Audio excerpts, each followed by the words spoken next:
So guys, hello to all of you out there today. So, samahan nyo ko ngayon mag-grocery dito sa sikat na supermarket nearby in Makati. So, tara, tingnan natin ang mga paninda nila. So, ayan, tingnan natin kung ano ang nagtaas ba ang kanilang mga paninda ngayong New Year or same pa rin ang mga product nila. So, tara, samahan nyo ko ngayon. Alamin natin kung ang price ba ay tumaas or same pa rin. So, ayan, as of now, nakikita nyo ang aking green basket. Alam nyo na kung saan ito. So, alam nyo na hindi na ako mag-aano sa inyo. So, tara, ito yung unang-unang araw ng pamamalengke o pag-supermarket ngayong 2024. So, samahan nyo si Malagu Chismakers TV sa ating unang supermarket days dito sa ating grocery haul or grocery day. Grocery haul ba? Hindi naman haul. So, tara, samahan niyo ko guys.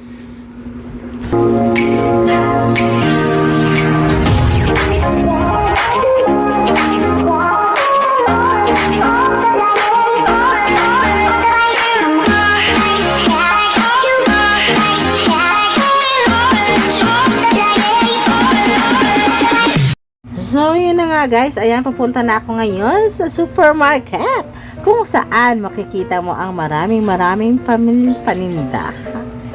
Yung mga bilihin na makikita mo dito. So, tingnan natin, try natin. So, ayan, meron pa silang Christmas light. Syempre, hindi pa tapos ang trickings. Nasa loob na pala ako ng supermarket. Ayan, nakita nyo na ang logo niya. SM Supermarket. Ayan, supermarket tayo guys. So, ayan, kukuha tayo ng green basket. Ito yung sikat na basket sa kanila. So, ayan, green basket ang kinuha ko, sis markers. Ayan, syempre lalagyan natin siya ng basket. Yung ano muna yung kinuha natin, yung ang tawag dito, quart. Ayan, green basket. Sabi nila, ang green daw ay ang sinasawag nilang symbol of a money. Yan. Totoo ba yun? Yung green is symbol of money. Churot na naman ako yung sis markers. So, ngayon, ito ang unang-una nating supermarket day sa year 2024. Happy New Year pala sa lahat ng mga subscribers ko, sa lahat ng mga nanonood ng aking vlog, sa lahat ng mga sumusuporta sa akin, sa lahat, bashers, sa lahat dyan. Happy New Year sa inyong lahat. May God bless you all guys. Siyempre, ang unang pinuntahan ko, ito ang Silk. Ito guys, ang aming ginagamit sa sabon noong unang-una pa up to now. Ayan, alam niyo na ang sikreto ni Chismakers kung bakit ganyan ang kanyang kutis.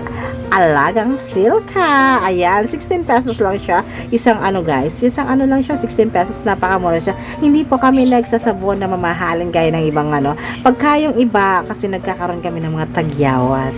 So, ayan, yan. Talagang Silka for life. Ayan, dito tayo banda sa ating mga shampoo. Syempre, after natin magsabon, syempre, kailangan naman natin ng shampoo sa ating ano. Ito talaga, stick to one lang talaga ako, mga Chismakers. Ito lang talaga ang binibili ko talaga everyday. Ayan, ito. Pag nag-grocery ako, 6 lang binibili ko kasi every week po ako namimili. So, ayan, yung consuming lang po namin ng 1 week, yun ang ginagawa ko. So, para hindi masyadong, pag nag-ano ka sa bahay, yung hindi masyadong maraming mga stock, ganon. Yung nakonsume siya kasi minimalism po ako. So, maliit lang yung aming bahay. So, kailangan nating maliit lang din. 1 week lang. Ayan. Ito yun. Meron silang buy one, take one na yun. Alam nyo guys, hindi ako bumibili ng mga ganyan. Yung mga may lagayan siya ng ganyan. Kasi bakit? Ito yung pinaka-tip ko para sa inyo mga Chismakers. Hindi ako bumibili yung may nakalagay niya. Kasi yung bata ko, ang hirap-hirap pong itapon yan. Kasi isa pa yung nakakabalandra yun sa CR. So, kailangan yung mga sachet, pwede mo itapon pagtapos na. Nasisimot mo pa yung sachet kasi pilipitin. Pero ito kasi ano na to, napakahirap niya. So, hindi rin ako ano dyan kasi hindi sila nagpa-budget. So, pagkain ano nila sa kamay nila, ayun, maraming lalabas na shampoo. So, sayang at makakasira ng ano, ng buhok. Kaya yung 3 sachet na yun, ang gumagamit doon ay 5 person. Eto guys, dito tayo guys, dito sa ating mga paborito namin guys. Favorite namin ang mga kimchi, ang mga noodles, ramen, Korean ramen, ganyan. Meron tayong mga bagong mga titikman ngayon guys, mga Chismakers. Ito yung kimchi ramen. Ayan, kimchi ramen siya, so masarap siya. Hot siya. Siyempre pagka Pagka tinatawag na ramen, pag Korean yan, alam mo na, spicy yan. Expected na, hindi ko alam kung Korean ito, ano, or Chinese siya kasi yung sulat niya. So, ayan, Nissin, gawa siya po siya ng Nissin. Ayan, yung unang-una is 39 pesos lang siya, mura siya, di ba? Compare dito, 52 pesos pagkagawa ng, Korean siya. Kasi iba-iba yung mga pangalan yan. Ayan, ito yung kimchi ramen, 52 pesos, di ba? Ayan po yun. Mura na po yan kasi mas mahal po yan sa ibang mga grocery. Ayan, ito po yung iba, may 41, may 63 naman na mga ramen kasi iba-ibang flavor yan. Ganyan po yung mga ramen nila na malalaki din yan. Hindi kayang kainin ng isa, so kung matakaw ka, pwede mong kainin ng isa. Pero kami, kinakain namin yan, dalawa kami, tatlo kami, so sold na sold. Ayan, ito napakamahal na curious ako kung ito ba yan? Black Shin Ramen or basta't napakamahal naman niya is 123 pesos siya. So, I'm curious. So, tinignan ko lang siya. So, ayan. Ayan, binabalik-balik ako yung presyo na kasi bakit ganun kamahal? Kamahal niya. Sabi ko, ayan, hindi ako kapaniwala. Bakit ganun po yung presyo niya? Meron din silang veggies. Ay, yung mga veggies, yung mga vegetarian dyan. Yung mga nagda-diet dyan. Ayan. Meron silang veggies ramen. Ayan. Kompleto pong Ricardo ang Korean. Yung masasarap din po siya. Ito po yung madalas kong binibili po kay sir. Kasi ayan po yung ansong. Yan, ansong. Masarap po kasi yung ansong. Ayan, medyo hindi siya masyadong spicy. Yan po lagi ang binibili ko pag pinapabili ako ni boss. Alam niyo naman, ako yung nag-grocery kay boss. All around po ang trabaho natin kay boss. Okay? Ayan. Kaya nakakano ako ng mga Korean na product. Yung mga Korean na kasi yan. Sesame po, sesame ramen na tikman ko na rin yan. Ang sesame ramen, masarap siya kasi yung parang amoy aroma ng sesame oil. Ganon, yan po yan. Etong Shin ramen na to, ito napaka-anghang po yan. Super anghang po siya talaga. Hindi ko kaya. Hindi kaya lang nila kung kahit na 1 lang yung sili niya, yung hot niya, pero mas manghang. Ibang level. Ito yung Jin ramen, mild lang. Pag mild, manghang ng konti. Ayan, ganyan po yung mild. Pero kayang kainin na Pero ang suggestion ko sa inyo mga chismakers, kung gusto nyo mag Jin ramen, masarap yung hot. Yung yung chili, yung isa. Yung manghang siya, mas masarap yun. Yung mild, parang hindi malalasan. Para pag hot siya, masarap siya. Yun po, certified masarap. Ito yan, tinatawag nila, hindi ko maintindihan yung sulat niya, syempre. Hindi tayo Korean, hindi tayo Chinese. Ayan, ito yung tinatawag ko, sinasabi ko niya yung Jin Ramen. Ayan, Jin Ramen na yan, ayan, meron silang veggies na Jin Ramen. Before, wala po silang veggies, puro lang po mild, at saka yung spicy, yung hindi spicy, yung blue, meron po silang spicy red po yung niya. Wala sila dito available ngayon. Puro mild lang po. Ayan, ito po, masarap din po yan. Cheese ramen, ayan. Masarap po yung cheese ramen na yan. Lasang aroma ng cheese niyan. Manghang siya ng pagka-cheese. Imagine mo kung kakainin mo, napakasarap talaga niya. Marami po silang iba't ibang klase ng mga ramen. Bakit Korean ramen ang gusto ko? Kasi alam nyo ba, yung quality, ayan, samyang ramen. Certified na po yung samyang na masarap po talaga yung samyang ramen. Kasi lagi ko po yan binibili yung samyang ramen. Pag nagka-crave po tayo, medyo pricey siya kasi 60 plus, 54 plus, ganun. Compare naman sa mga noodles natin na napakamura is 6 pesos, 7 pesos, makabili ka na. Pero, di ba, medyo minsan nakakano tayo sa mga K-pop, yung mga Korean drama, yung kumakain silang sarap-sarap. Syempre, nagki-crave din tayo. So, kung kaya mo naman bumili, why not? Di ba? Kaya, ayun. Kaya, meron din po sila dito yung mga yopoki, ganyan. Ito pong yopoki to, ito yung cheese po siya, yung rice, rice, yun? Parang gluta rice siya, na rice cake, ganun, yun, para may more flavor siya. Madali lang siya lutuin niya, masarap siya, try nyo dyan. Try nyo yan, mga chismakers, masarap din yan. Kasi kumakain din ako niyan, nagluluto din ako niyan. So, someday, makikita nyo yung niluto ko. Ganyan, yopoki, tokyoki, ganun, pantopoki, ganun. Ganun yung mga salita niya nito. Papakita ko sa inyo yung yopoki. Ang pangit ng salita, pero ayan, totoo yan, di ba? Tteokbokki. Ayan, tteokbokki, mahanghang po yan. Yung rice cake din po siya, yung sinasabi ko, yung gluta, parang gluta sa atin, yung parang galapong. Pero sa kanila, mas pinatinding galapong sa kanila eh. Kasi matigas siya, pero pag niluto mo, makunat-kunat siyang ganun. Mas masarap siyang kainin pag mainit. Pagka malamig na, hindi na po siya masarap kainin. Yan po ang kanilang best street food. Ayan, meron kayong trivia for today. Trivia nyo yan from Korea. Pag pumunta kayo ng Korea, so try nyo po yung mga street food nila doon. Masasarap talaga siya, guys. Ayan, kung meron silang sachet, meron din silang mga nasa cup. Ayan. Kaya po yung nasa cup yun, syempre para lalagyan na lang ng hot water, di ba? Ready to eat na, yung mga nagmamadali dyan, cup noodles, gano'n.